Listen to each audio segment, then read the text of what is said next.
January 29th, 1949. Somewhere in western Nebraska, a Caterpillar D7 sat idling against a snowdrift that swallowed it to the blade's crown. So the town ahead had been sealed off for over 5 weeks, and a single machine was about to change that. The thermometer read 22 below zero. The operator, wrapped in Army-issue wool, could see no more than 15 feet ahead in the blowing white.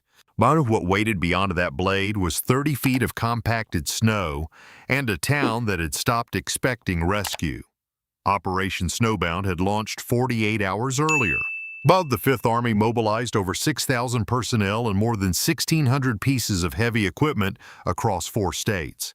The D7 was their workhorse, and this was one of its hardest assignments yet.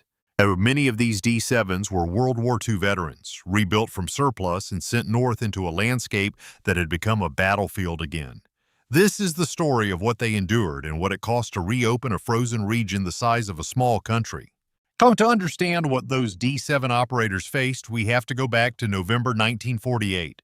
The first blizzard struck the Great Plains on November 19th, burying Nebraska, Wyoming, and the Dakotas under heavy wet snow driven by screaming winds. It was only the beginning. A second blizzard arrived December 29th. A third raged January 2nd through the 5th. State highway crews opened a stretch of road and watched it drift shut by morning. Trains stalled in cuts that filled faster than any crew could shovel. The region was strangling. Hundreds of ranching families ran out of hay in January. Cattle stood exposed in open drifts, dying by the thousands. Isolated communities had no fuel, no medicine, and no contact with the outside world. Some families had been trapped since before Christmas. By late January, entire communities were on the edge of collapse. Fuel oil for heating ran out first, then food reserves. Shortwave radio was the only link some towns had to the outside. The scale of need was beyond anything state agencies could handle alone.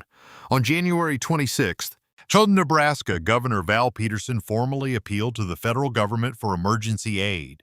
2 days later, President Truman declared the affected states disaster areas. The Fifth Army, stationed in Chicago, received orders to move, with its bulldozers leading the advance. On January 29th, Major General Lewis, APIC, was named to direct the effort. He ran the operation from Omaha using a network of regional offices across the affected states. They called it Operation Snowbound, the largest peacetime bulldozer mobilization in American history to that point. The equipment roster included snowplows, graders, Army M29 Weasel Track carriers, and bulldozers, hundreds of them. The Caterpillar D7 was the backbone. Each machine weighed approximately 16 tons, ran a 4-cylinder diesel producing around 80 horsepower, and when pushed a cable-operated straight blade. The D7 was designed for earth moving, not snow plowing. Against compacted walls of 10 feet or more, progress slowed to a crawl. Operators drove in low gear, punching the blade forward, backing out when the resistance peaked, then punching again. 1 foot at a time.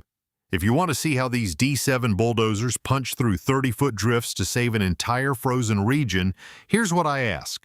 See that subscribe button? It's our exchange, your way of saying this reached you. Hit subscribe if this resonated, drop a like if it moved you, and tell us in the comments what you know about Operation Snowbound. It helps us share more stories like this. Back to the D7s on the front line. The Fifth Army set up a decentralized command network, regional hubs in Omaha, Rapid City, and Cheyenne. D7 crews worked in relay teams, one machine pushing forward while another held the cleared section against drifting wind. Every cleared mile had to be defended. At 20 below zero, the D7's hydraulic lines stiffened and the cable mechanisms resisted. Operators warmed their machines for extended periods before engaging a drift. In some sectors, the ground beneath the snow had frozen as hard as concrete. The blade struck iron, not earth. Through soft snow, a D7 could maintain a working pace. Against a compacted wall above 10 feet, progress dropped to inches per pass. The blade would fill, the final drives would labor, and the operator would back out and reset. Then push again, always again in the ravines and road cuts of western Nebraska. Drifts reached stacked formations, each layer a different storm, packed at a different density. And a D7 approaching one of these sections had to cut through them one at a time, like slicing through stacked concrete slabs. the mechanical evolution of bulldozers, history's most punishing projects, and the technical details no one else covers. That's what lives in the membership section. Join and you get full access to 20-plus minute deep dives built for people like you. Now, back to the Caterpillar D7 and Operation Snowbound. So operators rotated every 4 to 6 hours. When one man's hands gave out from cold and vibration, another took the seat. The machines almost never stopped. Shutting down in sub-zero temperatures risked an engine that would not restart without hours of external heating. Army mechanics worked in the open field with portable heaters and improvised tools. Engine oil thickened to paste at those temperatures. Track pins seized in their bores overnight. The D7 was durable, but extreme cold found every weakness in its undercarriage and drive system. One survivor account describes a D7 operator clearing a mile-long road cut near a Holt County, Nebraska ranch. He finished the run, swung the machine around, and found it had already drifted shut behind him. He dropped the blade and started the mile again. This was the maddening rhythm of Operation Snowbound. Every foot of road was contested by the wind the moment the blade passed. Some sectors required 4 separate passes before conditions calmed enough for the clearance to hold. The machines never stopped moving forward. At peak deployment, more than 1,600 pieces of Army equipment operated simultaneously across Nebraska, Wyoming, South Dakota, and North Dakota. After the D7 paired with Army snowplows in sequence, Bulldozer breaking the first lane, snowplow widening it behind. Together, they opened America's frozen interior. Aerial supply kept isolated farms alive between ground pushes. Some of the 10th Air Force flew food and medicine drops onto frozen pastures. But evacuation, livestock feed delivery, and medical transport all demanded ground access. Every critical supply chain ran through what the Bulldozer had opened. The M29 Weasel track carriers followed behind open roads to deliver supplies directly to farmsteads. But in the deepest drifts, even the Weasels could not get through until a D7 had punched the first lane. The dozer was always the point of the spear. Some of the human stakes grew with every passing week. Operators on shortwave radio begged for passage to reach sick ranchers. At least 35 critically ill persons were eventually evacuated by ground transport when the roads finally opened, reaching hospitals for the first time in weeks. One Nebraska family recounted a D7 arriving at their property unannounced after dark. It cleared a mile-long path through deep snow to their hayfield so they could reach their own feed stacks with a horse-drawn wagon. By morning, the wind had filled the path completely. The operator returned in the morning, found the path gone, and drove the mile again. No complaint recorded, no hesitation logged. This was the work. Not one grand sweep of a highway cleared at once, but the same mile driven again and again until the wind stopped winning. By early February, Wyoming and Nebraska operations had achieved their primary clearing objectives. Most isolated communities had received at least one ground supply run. North Dakota lagged. Its road network thinner, its drifts more severe, its equipment allotment arriving later than the southern sectors. D7 crews redeployed north as southern sectors stabilized. Temperatures in North Dakota had held below zero for weeks. Track pins were freezing between passes. Operators learned to run their machines in short laps rather than idling between cuts, some keeping the final drives warm by keeping them turning. In the Dakotas, road cuts reached 25 to 30 feet in depth. A D7 entering one would disappear from view entirely. Only its diesel exhaust rising above the white rim confirming the machine was still alive inside. Operators worked entirely by feel and engine sound. The approach to the deepest drifts required calculated patience. No operator drove head-on into a 30-foot wall. They cut at an angle, removing the top layers first, working back and forth until a shelf collapsed and the total height dropped to something the blade could manage. The early D7 carried a cable-operated straight blade. No hydraulics, just a drum and a hand lever. One inexperienced operator felt the load through that cable before he saw anything change. When resistance peaked, you backed off. When it slackened, you pushed again.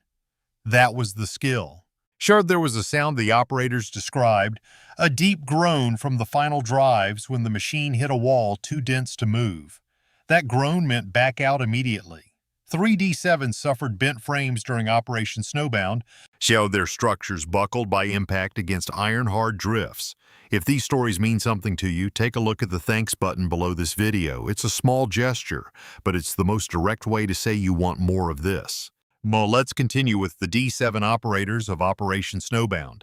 The operation ran 23 days at its peak intensity. By completion, the 5th Army's bulldozers had opened more than 87,000 miles of road across 4 states.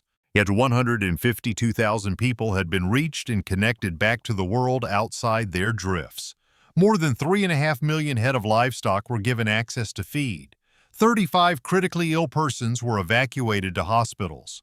6 civilians and 1 soldier lost their lives in the operation, a number that would have been unimaginably higher without the D-7s. Operation Snowbound officially ended March 15, 1949, when North Dakota's final road clearances were completed. It was the first snow removal emergency in U.S. Army Corps of Engineers history.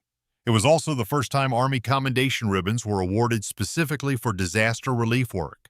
The D-7s were serviced and redistributed after the operation closed. Some returned to construction projects across the post-war West. Others remained in military inventory. They had performed beyond any specification the Army had written for them when it first ordered them into the blizzard. Major General Lewis Pick called the bulldozer crews the operational spine of the relief effort. Without ground-clearing capacity, airlift alone could not have met the scale of need.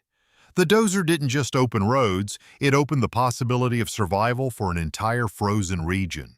The D-7 that survived Operation Snowbound was the same machine that had built airstrips in the Pacific 4 years earlier. Same engine block, same tracks, same cable drum. Were rebuilt for peace. But the worst winter in Great Plains history had found it and used it again. In 1955, Caterpillar released the D-7C with a new 6-cylinder engine and 128 horsepower, a significant jump from the original 4 cylinders, approximately 80 horsepower. The machine that pushed through the blizzard of 1949 had done it on that older, harder, simpler power. So the blizzard of 1949 permanently changed federal disaster response doctrine. Operation Snowbound proved that mass bulldozer deployment could reach populations that no other method could access. The lesson shaped how America would respond to every major disaster that came after it. Future disasters of floods, hurricanes, earthquake rubble, wildfire line access would see the same response: send in the dozers. The pattern proven in 1949 on frozen Nebraska plains has not changed. So when roads are gone and nothing else can reach, the bulldozer goes first. In North Dakota, the last road of the entire operation was a county route through a cut that had reached 28 feet deep. A D-7 crew worked that single passage for 3 consecutive days before the clearance finally held against the wind. That was the last road opened. The families who survived that winter later described the sound of a diesel engine long before they saw any lights. And with that low, steady rumble across frozen ground meant the outside world had found them. It meant the road was coming back, and with it, everything else. By late March 1949, the last D-7s had left the plains. Snowmelt flooding followed across the river systems, but the people of Nebraska, Wyoming, South Dakota, and North Dakota had survived the worst winter in their recorded history because a machine had pushed through to them. It remains one of the largest bulldozer deployments in American peacetime history. Over 1,600 pieces of heavy equipment, more than 6,000 personnel, 23 days of continuous operation. At the center of it all, a crawler on steel tracks. Pushing a cable-driven blade into walls of ice. The Caterpillar D-7 had no awareness of what it had done. It knew only what the operator asked: load the blade, select the gear, push. So it did that every hour of every shift through the coldest winter the American plains had seen until the last drift fell. The D-7 rested in a depot near Omaha in March 1949, its blade worn and its tracks packed with the frozen mud of 4 states. Its work was done.